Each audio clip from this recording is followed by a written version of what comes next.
Call of Duty Black Ops 2 ofrece tres modalidades de juego. La normal, la primera persona, narrativa, que cuenta una historia, es totalmente lineal. Por otro lado ofrece multiplayer, con lo que serían las armas y el contenido del juego original. Y por otro lado ofrece un modo especial que es sobrevivir a hordas de zombies. El diseño de niveles, sobre todo de la parte single player o de lo que sería la historia de juego, está muy versada en lo que sería la narrativa, con lo cual ofrece situaciones muy variadas dentro de que es un juego de disparos y simplemente disparar distintos tipos de armas o distintos tipos de granadas.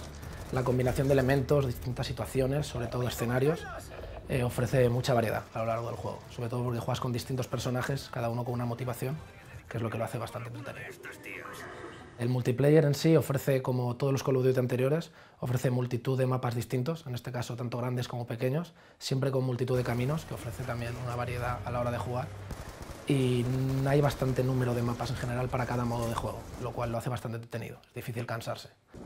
El modo zombie básicamente es un modo totalmente distinto de juego, con distintas armas y distintos personajes, en el que 4 personas en cooperativo, online totalmente, se juntan para defenderse de una serie de hordas de zombies que vienen, te empiezan a aparecer zombies hasta que tienes que sobrevivir y conseguir puntos, básicamente. Call of Duty Black Ops 2 ofrece una cierta replayabilidad en su historia single player. Es decir, no solo tiene misiones lineales una tras otra, sino que además puedes ir haciendo misiones secundarias totalmente distintas en las que tienes que controlar un trozo del ejército, no solo en primera persona, lo que ofrece bastante replayabilidad en ese sentido.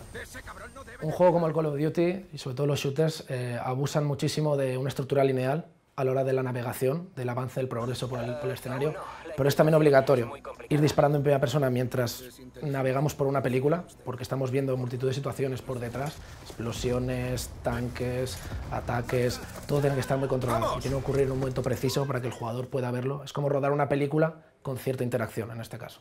El diseño de niveles de cualquier tipo de juego multiplayer, sobre todo el Call of Duty, se basa en escenarios lineales, es decir, lineales en sentido de pasillos, pero que siempre están conectados, sobre todo muy conectados. Desde una zona puedes acceder no a una, sino a 2 o 3 distintas, con lo cual la navegabilidad de los jugadores permite que haya demasiados caminos para poder llegar a un mismo punto.